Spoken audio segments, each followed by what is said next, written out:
The UNSS Harbinger moved slowly out of the red mist of the nebula. Its huge body was dark against the stars, like a giant shadow in space.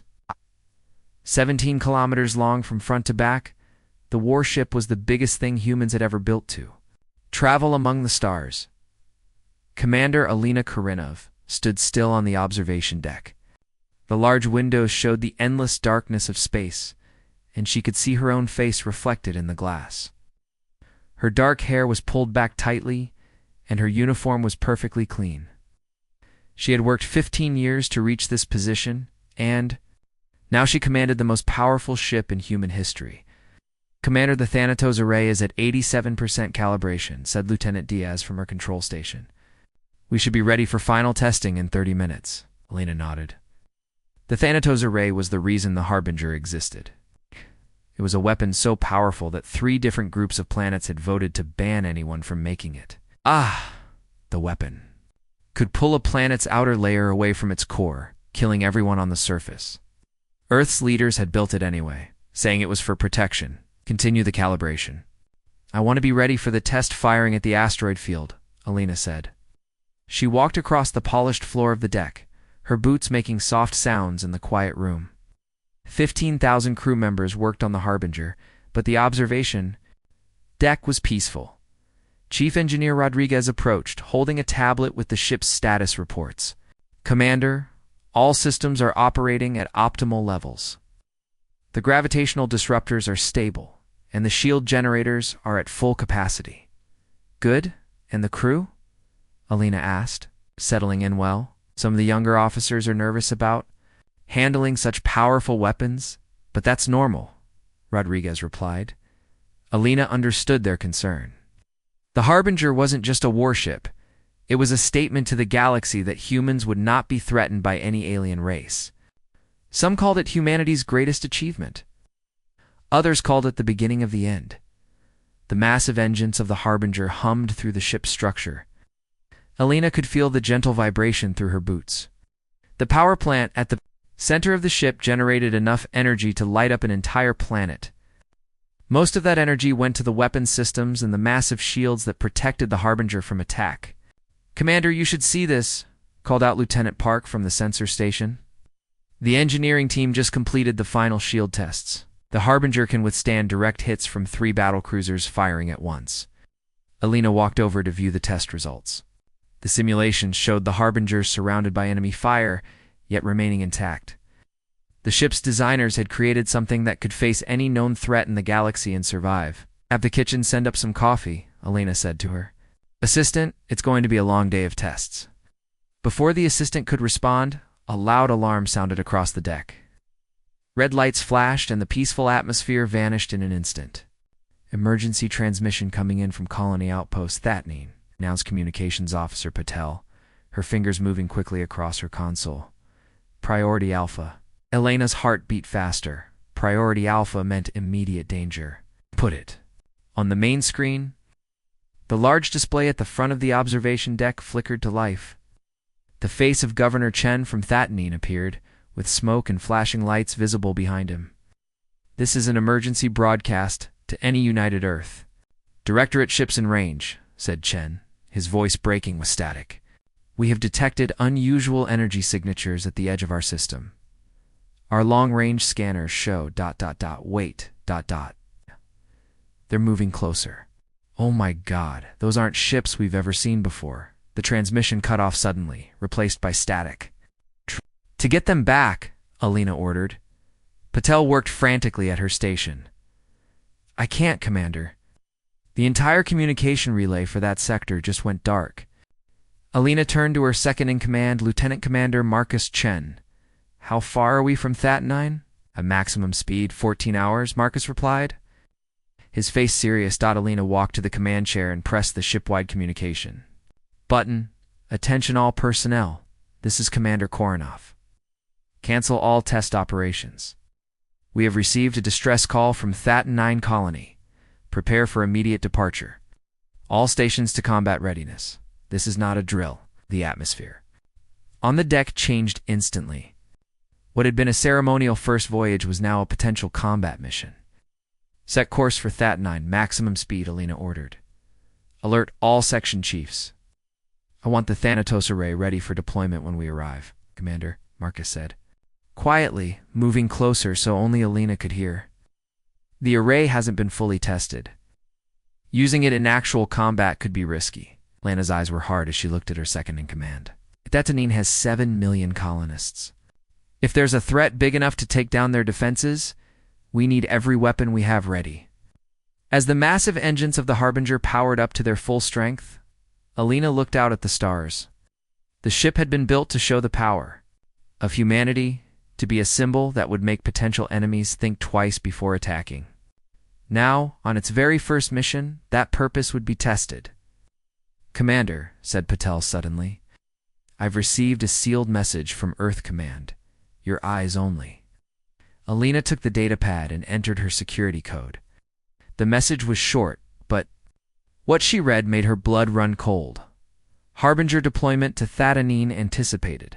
Use any means necessary to secure alien technology. Civilian losses acceptable. She deleted the message and looked up at the view screen, where the stars were beginning to stretch as the Harbinger prepared to jump to faster-than-light speed. What exactly had the United Earth Directorate been expecting, and why were they so quick to sacrifice a colony of millions?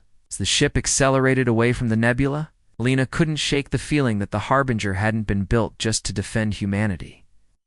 Perhaps it had always been meant as a weapon of attack. The Harbinger came out of faster-than-light travel with a flash of blue light. Commander Alina Kornoff leaned forward in her command chair as the main screen showed what was left of Thanatos colony. God, whispered Lieutenant Commander Marcus. Chen beside her, where there should have been a busy space station and ships moving between the planet and its moons. There was only broken metal and floating debris. Parts of buildings, pieces of ships, and even bodies drifted silently in space. Scan for survivors, Alina ordered, her voice steady despite the horror on the screen. Lieutenant Park worked quickly at the sensor station. Ow. No life signs detected. On the main station, Commander. The colony on the planet's surface is ... It's gone. There's a huge crater where the main city was. Alina stood up and walked closer to the screen. What could do this? Pirates don't have weapons that could cause damage like this. Commander Park called out, his voice suddenly urgent. I'm detecting energy readings. Very strange ones. Nothing like our technology. Before Alina could respond, warning alarms blared across the bridge. 3 objects decloaking, shouted the tactical officer. They were invisible to our sensors until now. On the main screen, 3 ships appeared out of nowhere. They were unlike any ships Alina had seen before. They looked like giant crystals, purple and blue with no visible engines or weapons. They were each about 1/3 the size of the Harbinger, but they moved with incredible speed. Shields up. Battle stations, Alina ordered. Throughout the massive warship, red lights flashed, and crew members ran to their positions.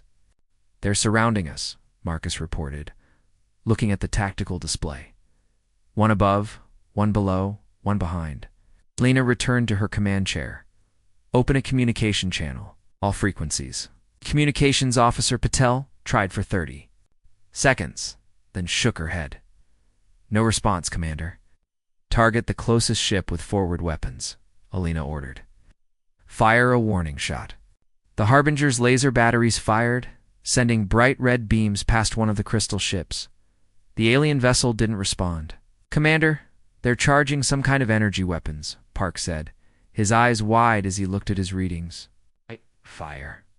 Main guns, Alina shouted, but it was too late. All 3 alien ships fired at once.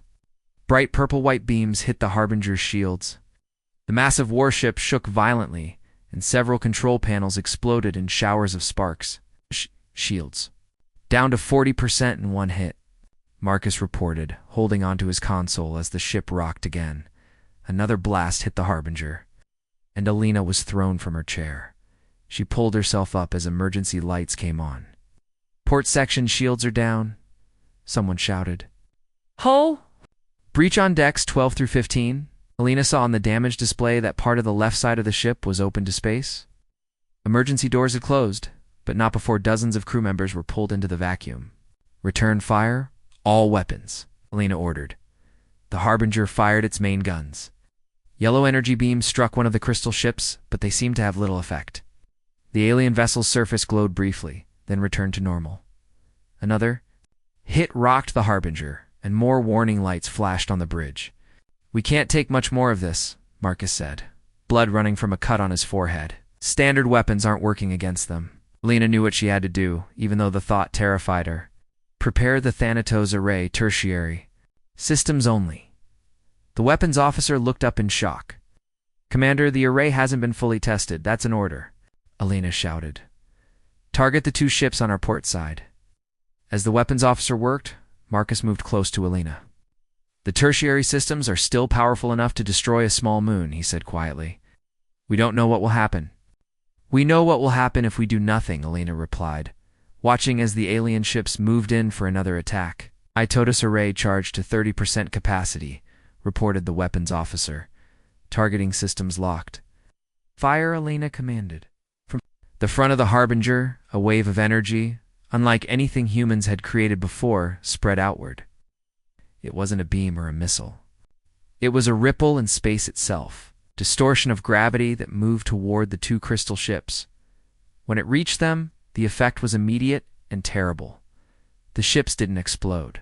Instead, they crumpled inward as if crushed by giant hands.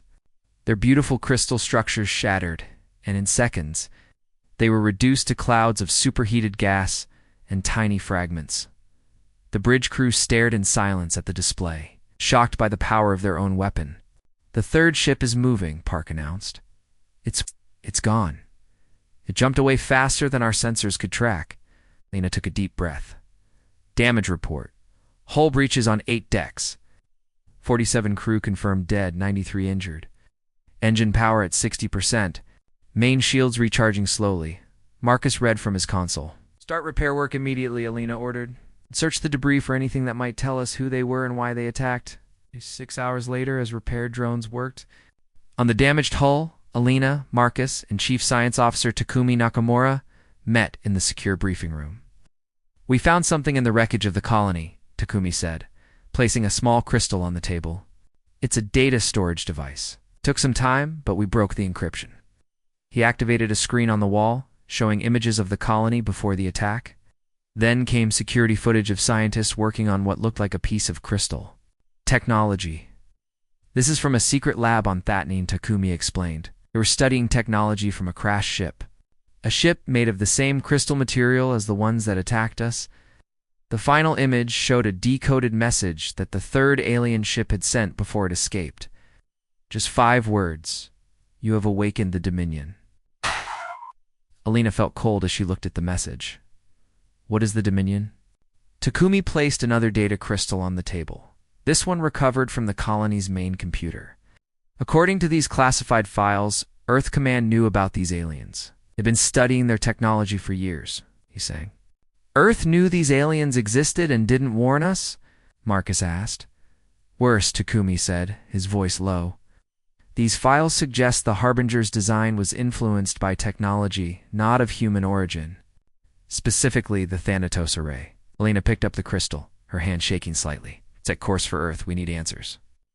As the damaged Harbinger turned toward home, none of them noticed the tiny crystal fragment that had attached itself to the ship's hull, pulsing with a faint purple light as it sent a signal into deep space.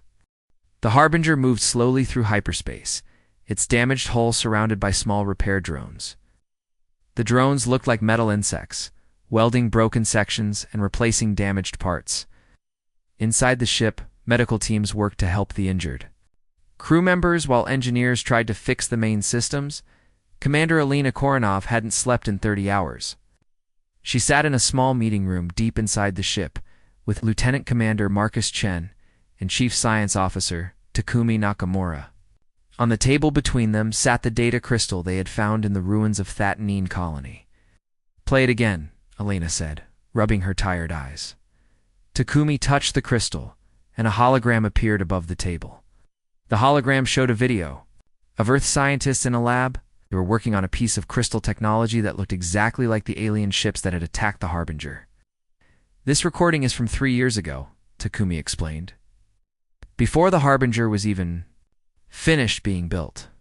In the video, A scientist spoke to someone off camera. The power source is like nothing we've seen before. If we can understand it, we could create weapons that would make us the strongest force in the galaxy. Alina leaned forward. So Earth Command found alien technology and used it to build the Harbinger. But why didn't they tell us about the aliens? There's more, Marcus said. He touched the crystal, and the video changed to show a map of the galaxy with 6 points marked in red. These are coordinates for secret research stations. It's all studying the same alien technology. And this is the worst part, Takumi added, changing the display again. A file appeared with the words Operation Prometheus at the top. This is a plan to start a war with the aliens. Alina read the file, her face growing pale. They wanted to use the Harbinger as bait, to provoke the aliens into attacking. Marcus nodded. The plan was to show off the Harbinger's power by destroying an uninhabited planet, knowing the aliens would detect it. Earth Command wanted to force the aliens to reveal themselves. But why? Alina asked. Why risk a war with a species we know almost nothing about? Because of this, Takumi said, showing the final file. It contained pictures of strange crystal growths found inside the bodies of dead aliens. Earth scientists believe the aliens have technology inside their bodies that lets them live for hundreds of years. The Directorate wants that technology. Alina stood up and walked to the small window that showed the swirling colors of hyperspace. So we weren't sent to Thatneen to save the colony. We were sent there to make first contact with these aliens and show off our weapons. And now we're heading back to Earth with a ship that's barely functioning, Marcus said. Yes. We should prepare for a loud alarm, cut off his words. The ship shook violently, and the lights flickered. What's happening? Alina shouted into her. Communicator. Something pulled us out of hyperspace, responded the bridge officer. We're back in normal space, but we're not at Earth yet. Alina, Marcus, and Takumi ran to the bridge. When they arrived, everyone was staring at the main screen in shock. They had arrived at Earth. The planet was surrounded by hundreds of crystal ships. Just like the ones that had attacked them at Thatton 9, Earth's defense stations were firing at the alien vessels, creating bright explosions in space, but there were too many alien ships to stop. How did we get here so fast? Marcus asked. We should have been in hyperspace for at least another day. The aliens must have pulled us out. Somehow, Takumi suggested. Their technology is far beyond ours. Before Alina could respond, a message alert sounded. Priority transmission from Earth Command, announced Communications Officer Patel. It's Admiral Shao. The screen changed to show Admiral Shao, the head of Earth's defense forces. He looked calm despite the battle behind him. Commander Koronoff, he said, you are ordered to activate the Harbinger's primary Thanatos array systems immediately. Target, Earth. Alina stared at the screen in disbelief, sir. You want us to fire on Earth? There are billions of people. These are direct orders from the highest level, Shao interrupted. The aliens are trying to capture Earth's resources. And technology? We cannot allow them to take the planet. Better to destroy it ourselves. Marcus stepped forward. Admiral, we've discovered files about Operation Prometheus. We know Earth Command has been studying alien technology for years. Zhao's face showed no surprise. Then you understand what's at stake. The Dominion cannot be allowed to take Earth. Activate the Thanatos array now. Authorization code. Prometheus Omeganine. The screen went dark. He cut the transmission, Patel said. Alina turned to look at the tactical display. More alien ships were arriving every minute, and Earth's defenses were failing. Commander Takumi said quietly, I don't think Earth Command wants to stop the aliens from taking resources. I think they're trying to hide something. Why else would they order us to destroy our own planet? Before Alina could answer, huge explosions appeared on Earth's surface. Entire cities were being destroyed by weapons fire from the alien ships. Commander, shouted the security officer, we have intruders. Multiple breaches reported in the engineering section. The bridge door opened, and a security team ran in. Unknown forces have boarded the ship, the team leader reported. They're fighting their way toward the main reactor and the Thanatos control room. Alina looked at the planet on the screen, then at the authentication codes Admiral Zhao had sent. For the Thanatos array, she had trained her whole life to follow orders. But these orders made no sense. Marcus, take a team and stop those intruders, she ordered.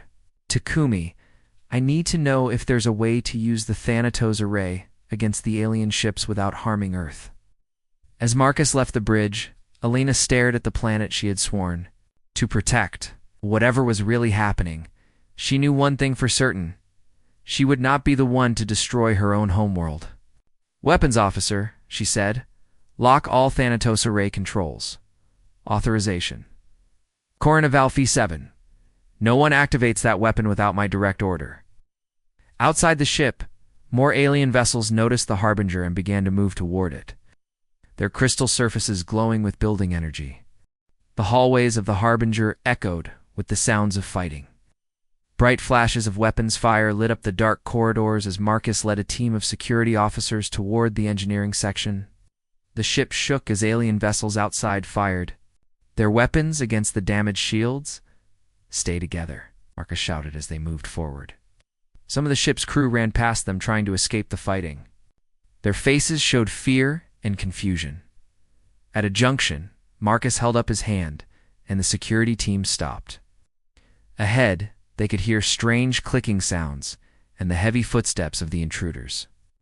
On my signal, Marcus whispered, checking his weapon. 3, 2, 1. ... They turned the corner with weapons ready. What they saw made them freeze for a second. The intruders weren't just aliens. There were humans fighting alongside them, humans wearing Earth Command uniforms. What is this? A young security officer named Rivera asked. Why are our own people fighting with the aliens? Before anyone could answer, the mixed group of intruders opened fire. A blast hit Rivera in the chest, and she fell backward. Marcus and his team took cover behind a wall panel and returned fire. Team 2, circle around through Maintenance Tunnel 6, Marcus ordered into his communicator. We need to stop them from reaching the reactor room. Back on the bridge, Alina watched the tactical display as more parts of the ship turned red, showing areas that had been taken by the intruders. Communications Officer Patel worked frantically at her station. Commander, I'm getting reports from all over the ship, Patel said. Some of our own crew are fighting against us. They're saying they have orders from Admiral Shao to take control of the Thanatos array. Elena's mind raced. Half the crew following her orders, half following the Admiral's. The Harbinger had become a battleground. Seal all access to the weapon control systems, Elena ordered. And get me a secure line to Captain Rodriguez in the Marine Division. I need troops I can trust. Meanwhile, Takumi worked at a science station, analyzing the data they had found. His fingers moved quickly over the controls as he searched for answers. Commander? He called out suddenly. I've found something important in these files. The Dominion isn't just an alien empire. It's some kind of parasitic life form. It can infect humans and control them. Alina moved to his station and looked. At the screen, showed microscopic crystal structures attached to human brain cells. Are you saying some of our people are being controlled by these aliens? She asked too. Huma nodded. And I think Admiral Zhao might be one of them. That would explain why he wants to destroy Earth. Not to keep it from the aliens, but because something on the planet threatens the Dominion. A massive explosion rocked the ship, throwing several bridge officers to the floor. Emergency alarms blared as the lights flickered. Hull breach, on Deck 7, shouted the damage control officer. We've lost pressure in sections 29 through 34. Lena helped a fallen officer to her feet. Seal those sections and reroute power to the remaining shields, she ordered. Kumi, come with me. We need to get to the quantum core. The core. Akumi asked, why? Because that's where we can override the Thanatos array and possibly find a way to stop the Dominion, Alina explained. But we have to hurry. They left the bridge and moved through the chaotic ship. Everywhere, crew members were either fighting the intruders or trying to repair damage. The air smelled of burned metal and smoke. Twice, they had to take detours around sections open to space. In the engineering section, Marcus and what remained of his team had been pushed back to the main reactor room. Only 5 of his original 12 officers were still with him. We can't hold them much longer, said Lieutenant Park, who had left his sensor station on the bridge to join the fight. Blood ran down his arm from a wound in his shoulder. are too many of them. Marcus looked around at the tired faces of his team. We don't need to hold forever. Just need to give the commander time to reach the quantum core. Outside, another explosion hit the ship. The lights went out completely before emergency power came on, bathing everything in dim red light. They've hit the main power relays, Park said. We're on backup systems now. Marcus checked his weapons charge, and we make our stand here. No one gets past us. Lena and Takumi reached the central section of the ship where the quantum core was housed. 2 Marine guards stood at the entrance, their weapons ready. Commander 1 said with relief, Captain Rodriguez sent us to secure this area for you. Good, Alina said. We need to. She stopped as she saw a movement behind the Marines. Too late, she opened her mouth to warn them. 2 silent beams of energy hit the Marines in the back, and they fell to the ground. Admiral Zhao stepped out of the shadows, followed by 4 officers with weapons pointed at Alina and Takumi. Commander Kornoff, Zhao said calmly. That you haven't followed orders? Alina noticed something strange about Zhao. His skin had an odd sheen to it, and parts of his face seemed too stiff, as if something hard was just beneath the surface. Why do you want to destroy Earth? Lena asked, trying to keep him talking while she looked for a way out. Zhao smiled, but the smile didn't reach his eyes. We made our choice centuries ago, he said. Humanity is merely the incubation medium. He spoke. His uniform sleeve tore slightly, revealing patches of crystal growing on his arm. The same crystal material as the alien ships. You're one of them, Takumi said. The Dominion has already taken you over. Not taken over, Zhao corrected. Proved, evolved. The next step for all advanced life in this galaxy. And the Harbinger is the key to our expansion. He raised his hand, and something that wasn't human technology extended from his palm, a crystal control device. The Thanatos Array was never human technology, Zhao continued.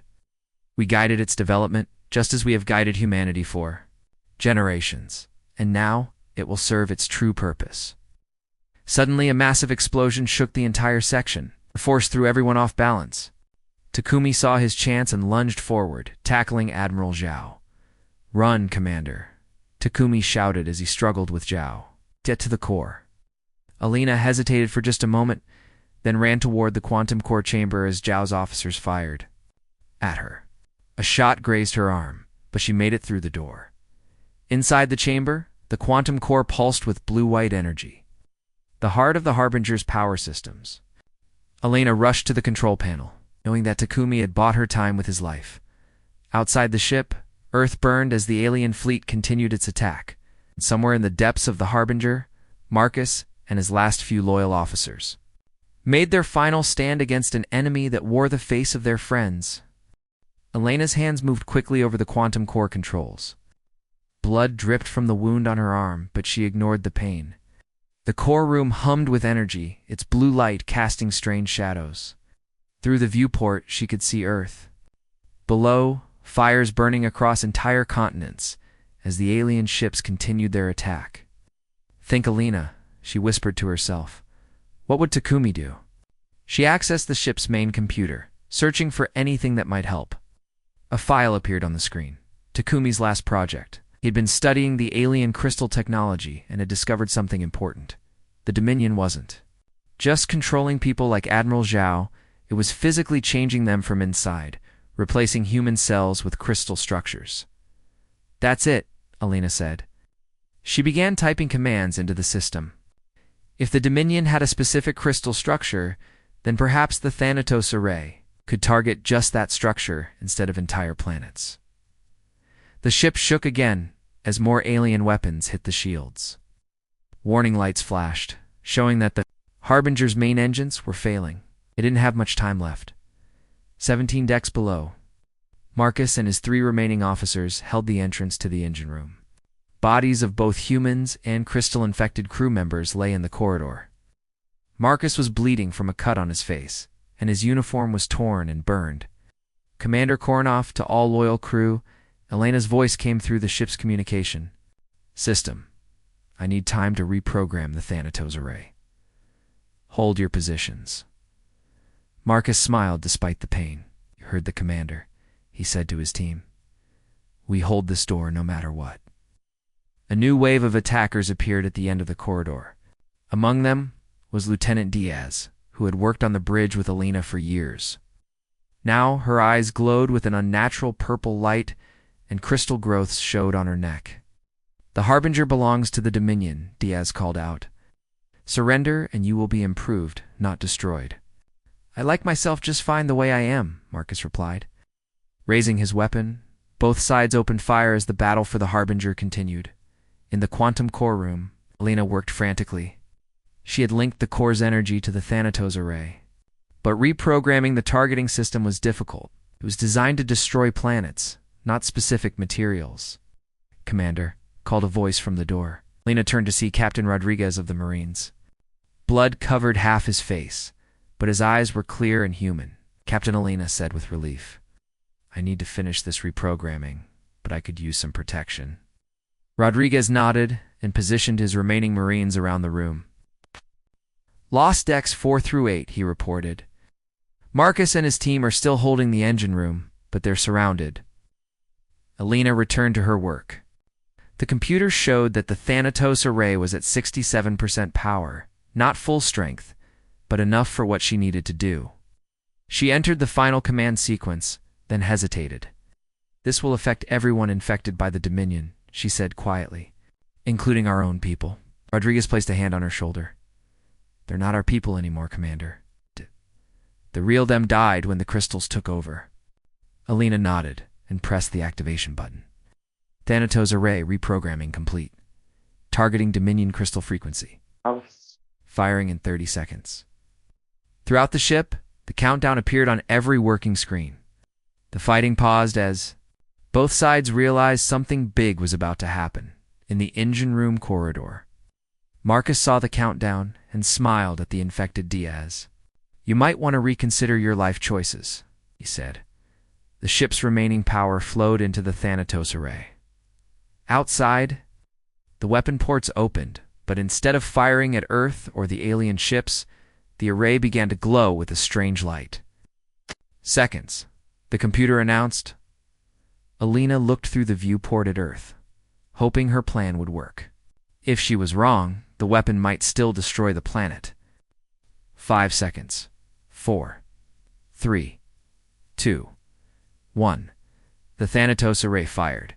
But instead of a destructive beam, it released a wave of gravitational energy that spread outward in all directions. Wave passed through the ship, through the alien fleet, and down to Earth's surface. At first, nothing seemed to happen. Then Alina saw it. The crystal ships began to break apart, their structures collapsing as if they were made of sand. On view screens across the Harbinger, infected crew members fell to the ground as the crystal structures inside them dissolved. Working, Rodriguez shouted. The wave continued to spread, reaching more alien ships and passing through Earth's atmosphere. On the planet below, thousands of infected humans, including government leaders and military officials, collapsed as the Dominion presence was destroyed, but the Harbinger had used the last of its power. Emergency alarms blared as the engines shut down completely. "We're being pulled into Earth's gravity," reported one of the Marines, looking at a nearby display. "Without engine power, we'll crash in less than 10 minutes. Alina watched as the remaining alien ships disintegrated. Their threat was gone, but the Harbinger was falling, unable to save itself. "Get everyone to the escape pods," she ordered. "Abandoned ship." Rodriguez shook his head. "Most of the pods were destroyed in the battle. We don't have enough for everyone." Left, Alina made a quick decision. "Then get as many people out as possible. I'll stay and try to control our descent. Maybe aim for the ocean to minimize damage when we hit." "Commander, I can't leave you. That's an order," Captain Alina said firmly. "Save who you can." As Rodriguez reluctantly left to organize the evacuation, Alina returned to the controls. The Harbinger was breaking up as it entered Earth's atmosphere, pieces of the massive ship burning away. She strapped herself into the command chair, accepting what was coming.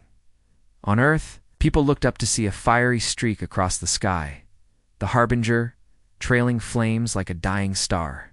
In military bases around the world, officers watched on their screens as the ship that had saved them began its final journey.